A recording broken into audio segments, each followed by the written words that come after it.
Good morning. We are live in the ProMedica Museum of Natural History, and Corey's given you a look at the graphic of what animal we are going to be featuring today.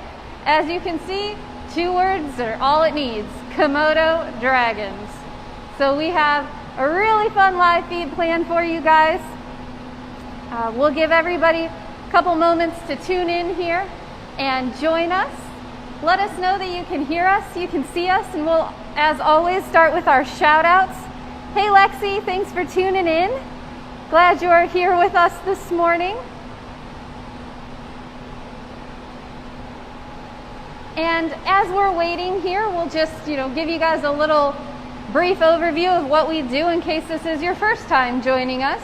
We're here each weekday morning at 10:30 for a Facebook Live. We're moving all around the zoo, learning all about our different animals, our conservation efforts, all the cool things that are still going on, even though you guys can't be here with us. So let's give some shout outs here. Hi Max, thanks for tuning in. Good morning Ruth and Napoleon. Hi Gavin and Grayson in Kansas City. Hi Bryn and Amanda. Hey Leah and Emily, thanks for joining us. Good morning Rowan and Lincoln. Hi Hunter and Colton in Jackson, Michigan. We're glad you guys can join us this morning. Hi Ashton, Olivia, Emmy, and Izzy. Hey Colton, Cassidy, and Isabel. Hi Alba. Good morning Amanda, thank you so much for joining us. We're glad that you like these and are appreciative. That's always nice to hear. Hey Theo, William, and Marcus. Hi Easton and Colton.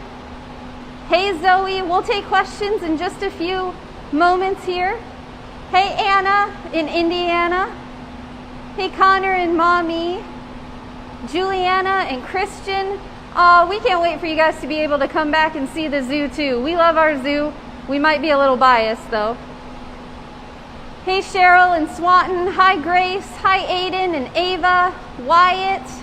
Allison and Madeline. Emily and Erica. Bryn and Hazel. Hi Izzy.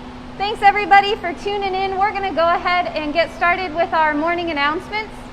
So as always, we are wearing our masks and doing our part to hopefully slow the spread of the coronavirus. We hope that you all are doing the same if you're out and about at all. Actually, we're glad that you're at home and you're tuning in joining us. So you can always stay connected with your zoo at toledozoo.org. You can check out all of the things we have going on, including our meals on the go. This week it's make your own meatball subs and honey glazed ham. Let me tell you, I had the meatballs for lunch yesterday. Amazing. If you haven't tried them, it is a whole bunch of food. It will truly feed your entire family and it's delicious. Place your order for tomorrow at toledozoo.org, meals on the go. Entrees change each week, so if those aren't something that sounds good to your family, check it out next week. Also, our virtual education classrooms, the list is always expanding. We're starting a new gardening series. If you haven't seen that, check it all out at toledozoo.org/virtual. And as always, we appreciate your support during this time. Many of you have reached out and asked how you can help support us. And the answer is tune into these Facebook Lives. We always have a donate button. There's a donate to our fundraiser on Facebook, or you can go to toledozoo.org/donate. If you're a member and can renew your membership early, that would be amazing too. Thank you all so much for your support. And at this point, we are going to turn it over to Nick and learn a little bit more about what he's placing out here for our Komodo Dragons. Right, we want to give you guys a heads up, especially to parents at this point. So, Komodo Dragons, a bunch of different food, and we are trying to give our Komodo Dragons today a nice plethora of different food options. So we're going to go ahead and spread it all throughout the exhibit here. We've got a plethora of different items today, including trout, mice, rats, some chicken eggs. We've got some chicks, some smelt. So you might be wondering, are these all things that Komodo dragons would eat in the wild? Now, that's a good question because it is a little bit different, but something unique about Komodo dragons is they actually spend about 80% of their diet as scavengers. So a lot of people have seen videos of people or Komodo dragons consuming large prey items like deer and buffalo and pigs. You might have seen it on Nat Geo or any one of the wildlife discovery channels. And that is pretty common and one of the good ways that they get their food source. However, a large part of their food is actually scavenging small things off of the beaches. So they actually will eat quite a bit of fish, aquatic invertebrates, small birds, mammals, and even reptiles. So kind of cool. So now I'll go ahead and add the last finishing touch. What we have here is a little thing. This isn't really necessarily a food item, but more of an enrichment item. And this is beef heart blood. Now that might sound kind of gross to most of you. I know I wouldn't want to be smelling some blood, especially from a beef heart, but the Komodo dragons absolutely love it. And during this time, while the Komodo dragons aren't getting to see all of you guys and being enriched by seeing you, we try to give them extra special treats to make sure that they're staying happy and motivated to keep on just having the time of their life here at the Pluto Zoo. So I'll go ahead, and what I'm going to do is I'm going to let our female Komodo dragon come on and start scavenging. Here we go.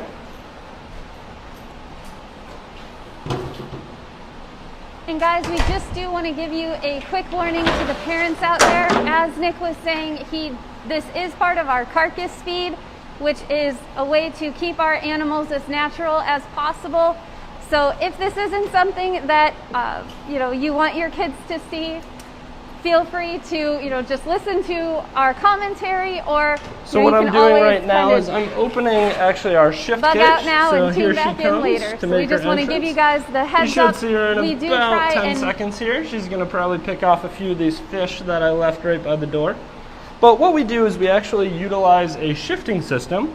We can go in with these animals as we've built a level of understanding with them.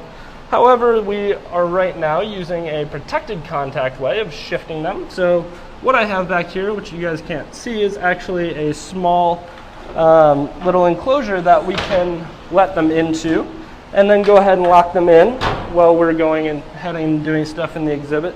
And then what we can do is we can go ahead and let them back on exhibit without having to have contact with them and keeping our keeper staff safe.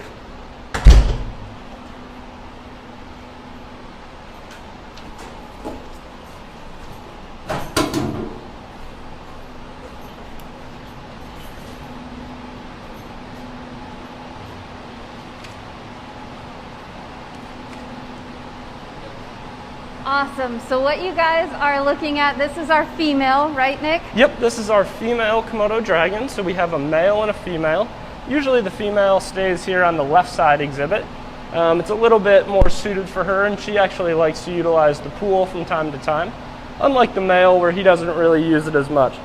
She also is kind of funny in the regards that pretty early on in the exhibit design, she actually learned how to climb straight up these rock walls. So she likes to, and you might often be able to see her if you come to the zoo and see her once it's open again, up sitting on that back ledge, just hanging out, kind of looking over her little territory.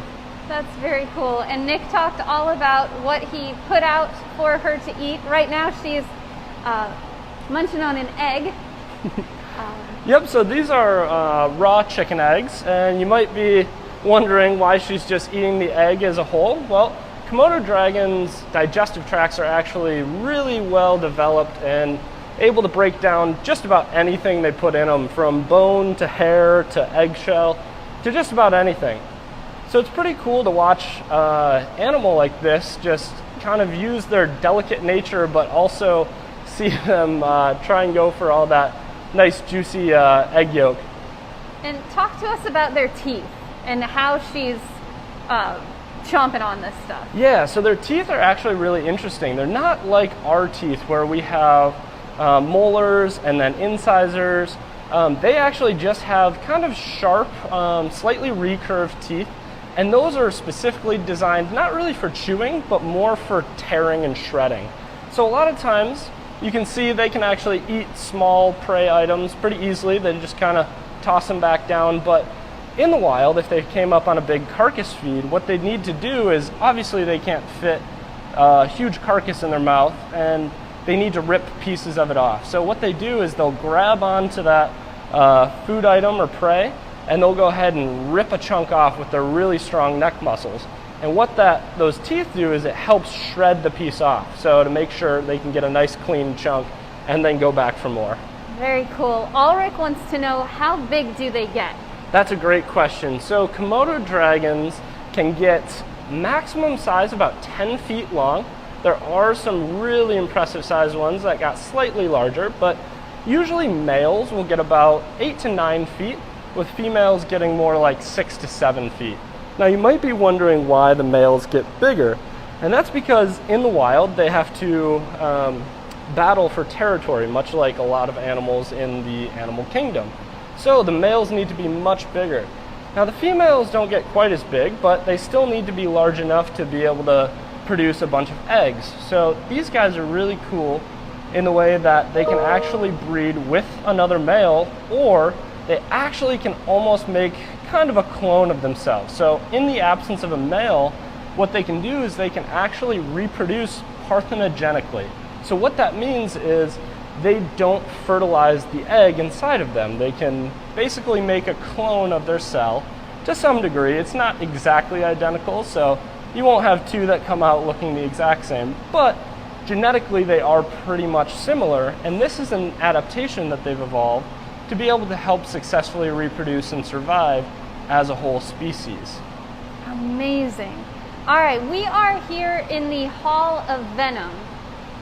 How do these guys fit in?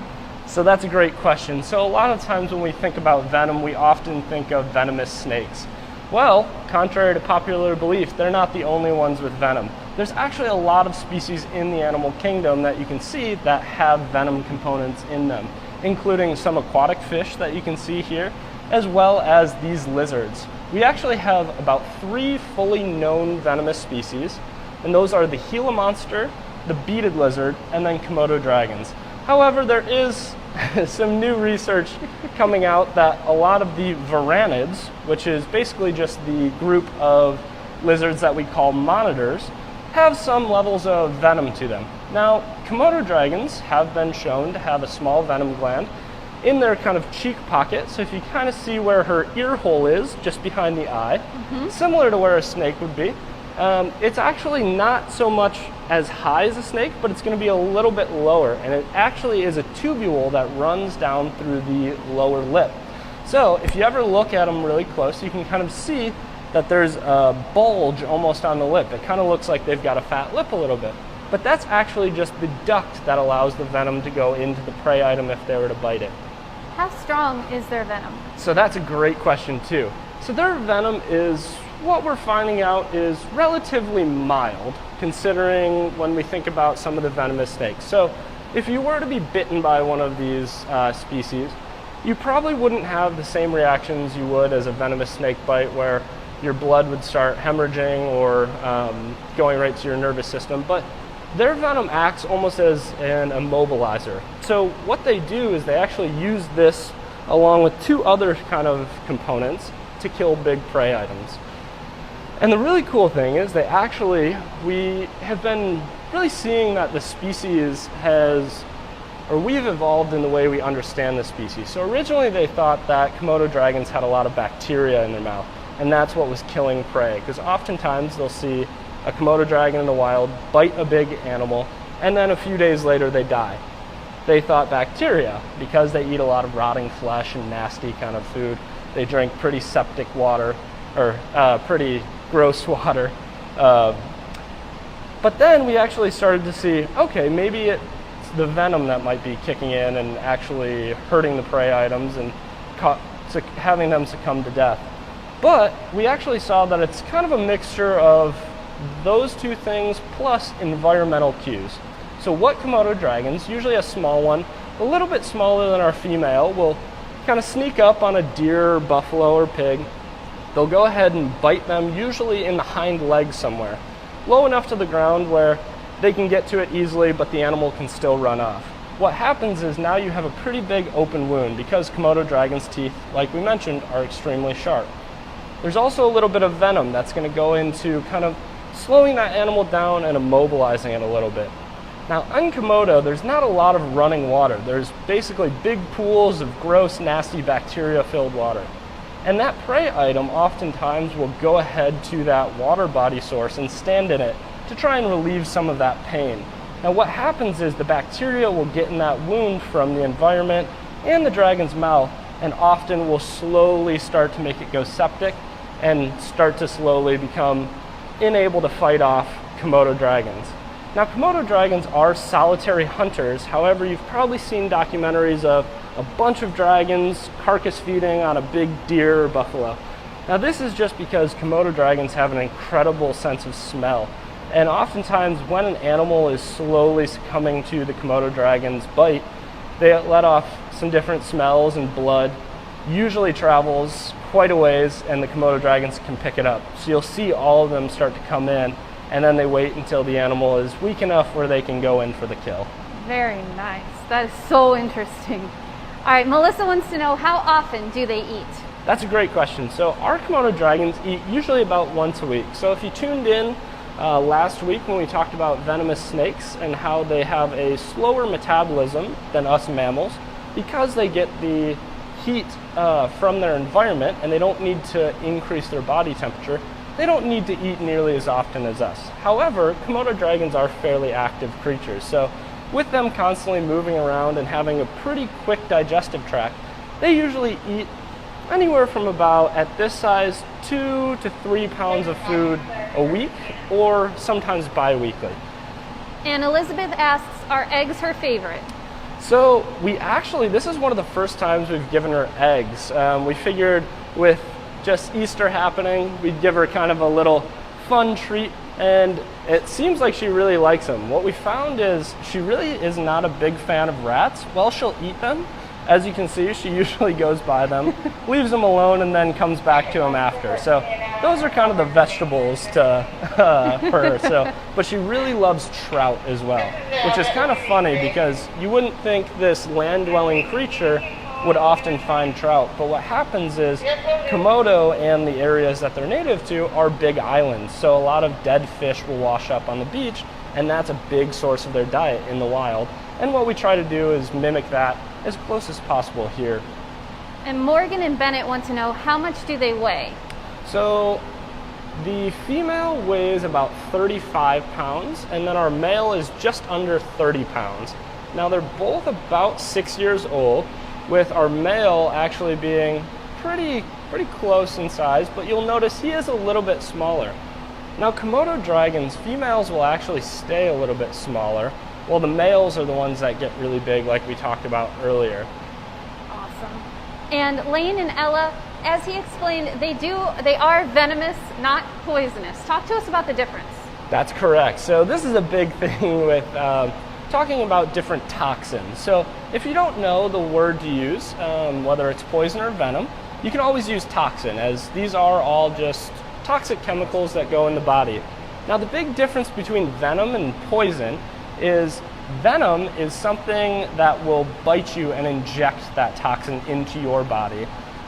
Poison is actually a secretion that you have to ingest or eat. So we always say poison is ingested or eaten or drank. Venom is injected, usually through something like a fang or a needle. All right, now we know the difference. And while we're talking here, we can take some more questions, but do you think we ought to get the male in on this? I think we should. He's been pretty rambunctious and wanting to get out and eat his Easter dinner too. All right, so while you're going, George asks, how long are their tails?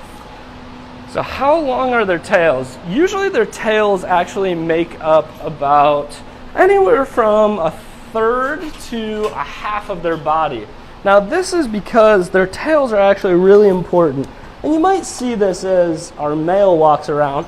They use that tail as not only a way to kind of help balance them from their body shifting, because they do weigh quite a bit and they kind of use it to help balance themselves out. But the other big thing is they actually use it as a weapon. So you'll see that sometimes male Komodo dragons that are fighting over territory during the breeding season, or even females sometimes, will use that really big muscular tail as almost like a wrecking ball or a whip.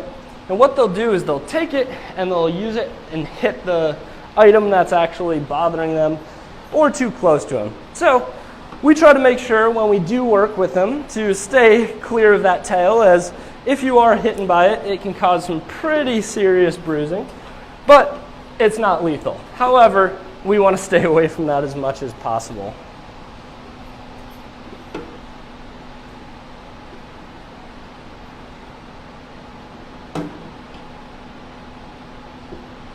All right, as you guys can see, Nick is putting more enrichment out to get our male Komodo dragon out.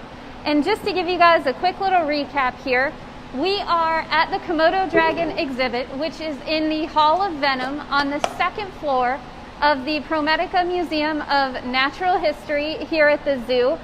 And if you haven't gotten a chance to check these guys out, they are amazing, amazing creatures. And they are usually right up front where you can see them. You can see them digging, you can see them resting on the rocks, and you get a cool treat today to see them get there and get some enrichment and see part of their normal diet too. So as Nick lets our male out, we'll give a few more shout outs here. Hi Hunter, Isabella, Serenity, and Karison. Good morning to Noah. Hey Olivia, thanks for joining us. Hi AJ and George. We are really glad you guys are here and tuning in and asking such great questions. Hey Nathan and Trenton. Hi Jennifer. All right, next question for you, Nick, is how do you tell the difference between a male and a female dragon? That's a great question, and I'll talk about that in just one second, but I want to point out something really cool we're actually about to show. So our male is just about to go on exhibit, and what we're actually going to do, if you look into the exhibit, you'll notice that I'm actually going to shine a bright green laser into the exhibit. Now, something unique about our Komodo dragons is they're actually trained to follow this laser, much like kind of your cat would at home. However, these guys are a little bit more dangerous than your average house cat. So what we do is we actually use this laser training to help kind of move the animal the way we would want. So there's so much food out there, he might be a little distracted. But what we can do is actually use this laser to help kind of guide him to the food and get him to go where we want. Because when a Komodo dragon doesn't really want to do what we want, there's not really much you can do to tell him otherwise. So we utilize this part of our training to actually help us effectively manage and move these animals without having to have contact with them. Now the big question about males versus females, it is harder to tell when they're younger because you haven't seen that size difference yet. The biggest way to tell is really the size of them. Males will often get much bigger and much kind of blockier, where females will often have a slightly larger abdomen and won't have nearly as much muscle. Now this is because they need a bigger abdomen to hold all those eggs. So we talked about how they do reproduce, but what they'll actually do in the wild is find a big mound of dirt, or sometimes even actually a bird nest for one of the ground fowl species that lives in the same area. They'll actually kind of communally nest with those birds. They protect the birds and the birds protect their eggs. So it's kind of a cool way that they kind of live together in harmony. So the other big thing is they need that big belly to be able to hold as many eggs as possible, because oftentimes baby Komodo dragons in the wild don't survive very long, and a lot of them don't make it to adulthood. This is because there's just a lot of different predators out there trying to pick off any small food item, as there's not a lot of food out there. Even other Komodo dragons will unfortunately eat small baby Komodo dragons. So they have to have a lot of eggs to make sure that their genes pass it on to the next generation. All right, and Nathan asks, do you go inside the exhibit when they're in there? So sometimes we do. We don't always, and we don't try to unless we absolutely have to. But part of working with these animals is they can be extremely dangerous if they want to be. However, we've used a lot of tools and buddy systems with different keepers to try and make sure that when we do go in that we're being 100% safe. We always have tools with us in case the animal were to look at us as a food item. However, that hasn't really happened yet. So we're really fortunate in that we've built a good relationship with the animals. Not so much like you would your cat or dog at home. They're not domesticated, they are still wild animals, but they have an understanding that we're not there to hurt them and we're also not a food source to them. So they don't often look to us as a food item or something that they would want to bite. And Katie wants to know, why do they eat the shell of the egg? So the shell of the egg, surprisingly to us, is actually a great source of calcium. A lot of the different nutrients that they would get, their digestive tract can break down much better than we would. So if we ate an eggshell, probably wouldn't taste very good, and we might not get the same nutrients that they would. Now, reptiles really need a lot of calcium in their diet, especially females, because they use all that calcium to make their own eggs. And then they actually will use it for bone growth as well. So we want to make sure our dragons are staying nice and healthy. So this is another alternative for them to get a little extra nutrients in their diet. And Anna asks, how big are their feet? How big are their feet? I would say their feet are slightly smaller than maybe a teenager's hand, depending on the teenager, I guess. But they're not huge feet, but you can see that they actually have very large nails. So those nails are actually really good for when they're younger. A lot of the times what people don't realize is Komodo dragons, while we often see the big ones roaming across dry grassland plains, the babies are often actually mostly arboreal. And that's so they can get away from bigger dragons. They'll usually climb up the tree really quick and hang out as far away from the big dragons as they can get. And that leads right into Roan's question. Do they climb up the rocks and the logs here? So our male here, he climbs on this middle rock pretty well. He likes to sit right under that. And what we've got is actually a supplemental heat source, as well as you can see kind of all those lights. That's providing UVB, or ultraviolet light, much like they would get from the natural sunlight. And that also helps with making sure that they're growing up nice and well with the right calcium and able to process it the right way. And Alex wants to know, how smart are Komodo dragons? That's a great question. So I love talking about how smart Komodo dragons are.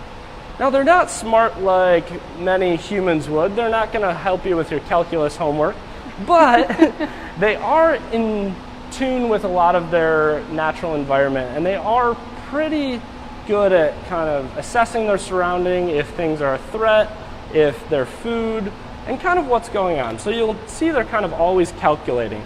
Even when we do go in there, a lot of times you can see them not necessarily recognizing us, that I'm Nick or another keeper is so-and-so, but they can kind of see, okay, is there something new about the training that's happening? Is there something different? And they kind of key into that much quicker than other reptiles would. So I like to say that they're intelligent in an instinctual way, much like crocodilians and king cobras. Very cool. And Amanda, they are found throughout Komodo and adjacent Indonesian islands. And Colleen asks, how old is he? So he's actually also 6 years old, just over. So he is actually just a few months shy of what the female is, but you can notice he's much smaller. Now, these two Komodo dragons did come from different zoos, so there could be not necessarily a difference in how much they were getting fed, but depending on what foods they were eating or how much activity they may have had could affect their growth rates throughout. But both of them seem to be growing at a really good linear rate that we want to see. Now, our little male here, even though he's much smaller than the female, will get much bigger than her eventually. So he'll easily get up to probably close to 150 pounds. Wow. And Max asks, how fast can they move? So that is something I've actually had the presence of seeing a wild Komodo dragon on Rincha Island move extremely quick. I was actually there, and we were sitting there watching a female that was on a nest. She didn't have any eggs in it, but she was kind of just hanging out in her territory. And most Komodo dragons have come to understand that humans aren't necessarily a threat on the islands. There's a lot of eco-tours that they see and realize that they're 100% protected. Well, Komodo dragons don't necessarily feel the same way about other Komodo dragons. So as we were sitting there talking, we saw this female sitting on the nest. Another Komodo dragon came up behind, and this Komodo dragon turned around and chased the other one down so fast. I'm pretty sure the earth wasn't moving, but it felt like it after seeing the leaves run up as she ran off into the distance. Wow. And Rowan wants to know, how did they get their name Dragon? That's a great question. So they kind of have a very similar head that looks at a lot of the Southeast Asian culture of what dragons kind of look like from different cultural aspects. But they also used to think that these guys breathe fire. Luckily for us, they don't. So we don't have to worry about that as an additional way of them to potentially harm humans or other things.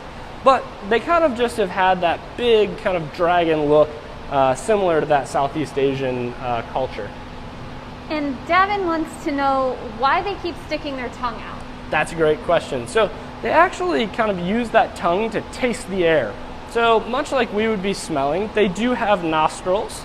That's usually more for respiration. So they'll actually use that tongue. You might notice it's forked, much like a Y, and they'll actually pick up different scent particles on their tongue and can detect which way a food or smell might be coming from. So whether it's more strong on the left side or the right side, and they'll use that as almost their GPS to find food. And Lane asks, how long do they live? That's a great question. So in the wild, unfortunately, Komodo dragons don't live nearly as long as in captivity because there are a lot more pressures in the wild than there are here in the zoo. They get their once a week meal, they don't have to fight for food, and they get their territory all to themselves. So oftentimes, Komodo dragons in the wild will live anywhere from 5 to 10 years, where in captivity we've seen animals live well up into 15 to 20 years old. Wow, very cool. And Lauren's son Owen wants to know if we will breed these two. So that's a great question. We have a recommendation from the SSP, or the Species Survival Program. So this is a program that all AZA zoos utilize to make sure that we're breeding the appropriate animals with other animals to maintain as much genetic sustainability for the captive population as we can. So we don't want to have inbreeding going on. So the SSP makes recommendations of which animals to pair, and that was actually part of what we wanted to utilize these animals for, is potentially able to breed them in the future if we feel fit. Now, the question is if we will or not. So we have to, as an institution, make the decision of, we all love and want to see baby Komodo dragons, but the real aspect is there needs to be a home for them. These animals get extremely large, and we need to make sure that they can go into the appropriate sized exhibits and homes as they grow. So we'll continue to work with the AZA and keep everybody posted on that one. And Kennedy, we are in the museum.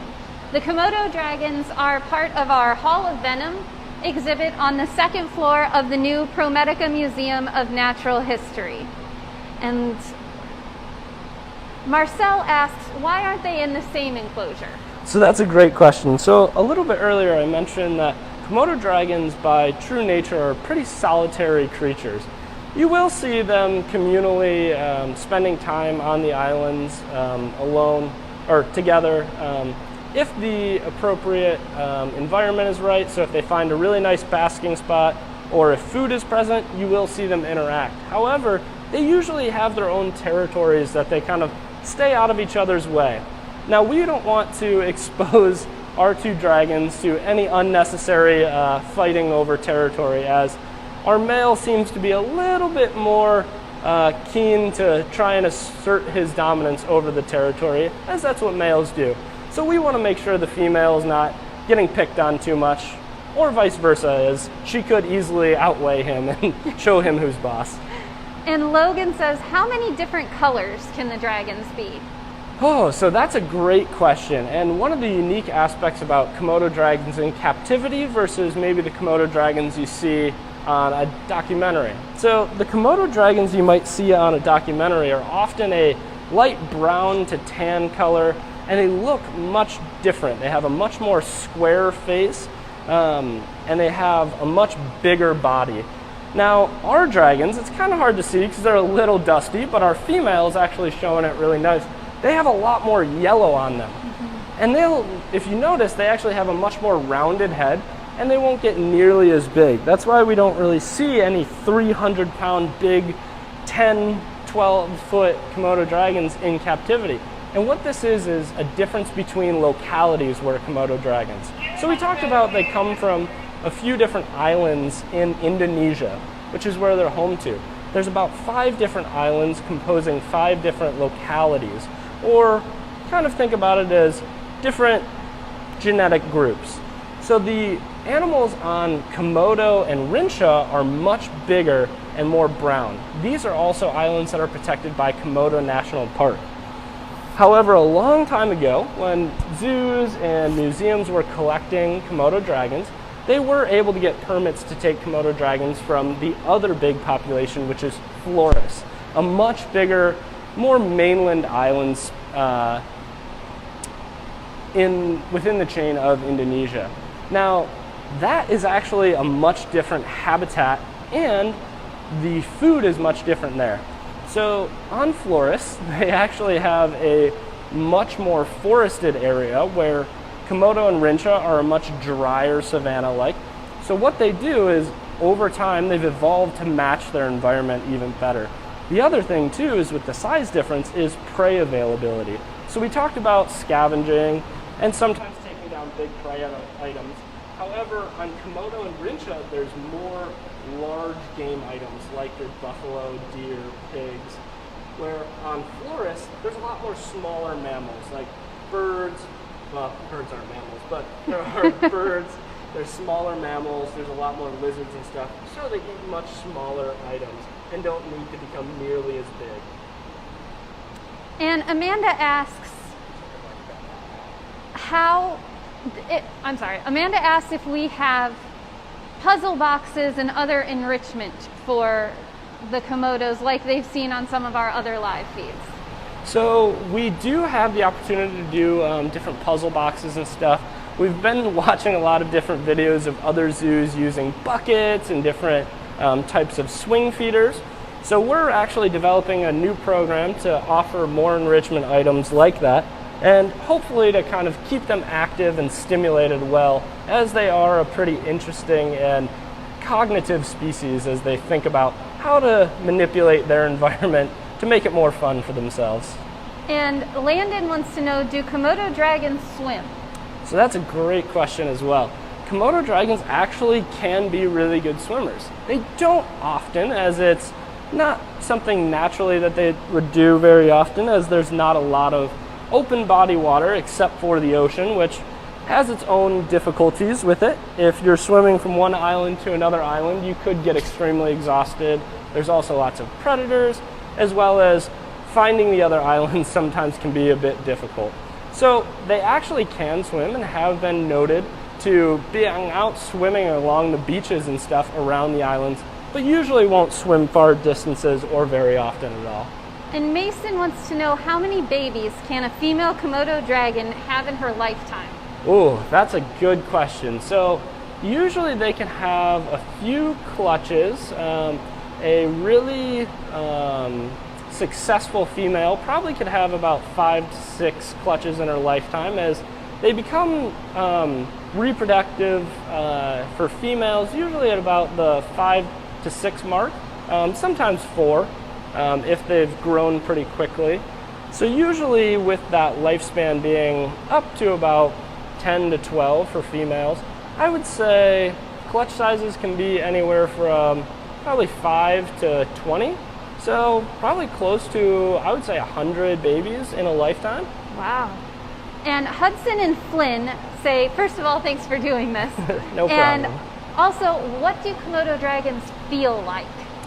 Ooh, that's a good question. So they actually kind of have a interesting scalation on them where it almost feels similar to the texture of like a basketball. They kind of have these little hard notches in them, and it's because they actually, when they get bigger, they start to develop these little bone fragments within their scales and under them, which works as almost like an armor plating for the animal. So if it's bitten or if some traumatic thing happens to them, that skin almost acts as like a armor plating to protect them. And recap what all food items we gave. I know some people are just tuning in and checking out the eggs and the rats and stuff. Talk to us again about what all you put out for them today. Yeah, so today we utilized a lot of different food items, and variety is a really good thing, especially for captive animals, as we often think giving them the same food item, they can grow perfectly fine. We like to give them different tastes and scents as part of enrichment, as well as just different nutrients. So today we fed out large rats, mice, some trout, some smelt, raw chicken eggs, and then some chicks. Now, all these animals are pre-killed, so we don't feed out any live animals to our Komodo dragons, as we want to make it as humane as possible for both our dragons and the animals that they're consuming. And Anna asks, how long do their claws get? So if their claws, much like a cat or a dog or really any mammal with big nails, if they're left in an area that they can't file them down, they could get extremely long. They'll continuously grow throughout their life until they probably break it off.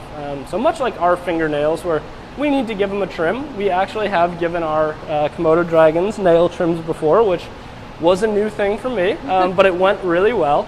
They actually cooperated great. But the rock work and the wood texture that we put in the exhibit is actually help to make sure that they can file their nails down as well, and make sure that they don't have any overgrown nails, because they could break it off and it could be painful for them. And these exhibits, two questions about them. One, are they about the same size? And two, do they ever switch who's in which exhibit?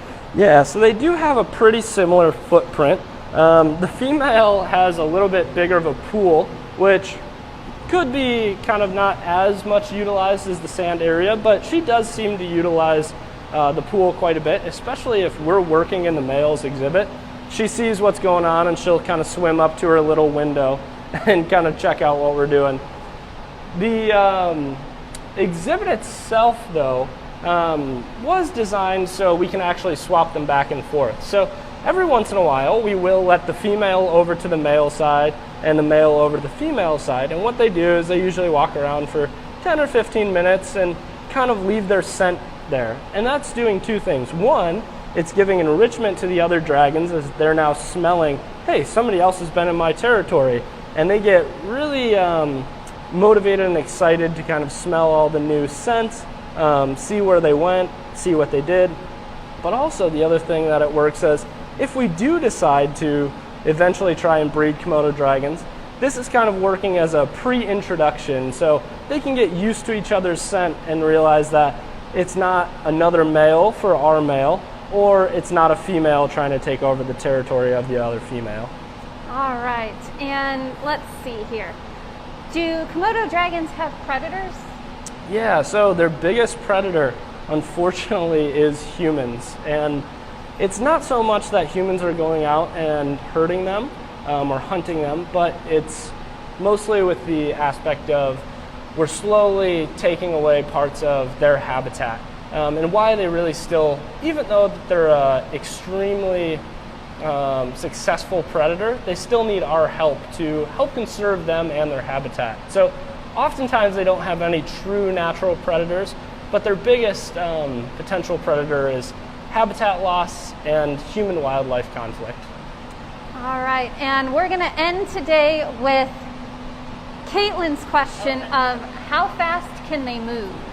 So they can, I'm not positive on the exact speed, so I won't commit myself to a full number, but I would say quite a bit faster than, well, not quite a bit, but slightly faster than probably one of the quickest humans. So if Usain Bolt wants to give a Komodo dragon a run for its money, well, it'd be an interesting race. Very nice. Some things to think about for you guys there. All right, we are going to close out for today. But once again, when the zoo reopens, definitely come visit our 2 Komodo Dragons here in the Hall of Venom on the 2nd floor of the ProMedica Museum of Natural History. We thank you guys for tuning in, and we look forward to seeing you tomorrow. And hopefully you guys will continue utilizing our virtual classrooms, our meals on the go, and tuning in to see us and these amazing creatures. Have a great day, guys. We'll see you tomorrow.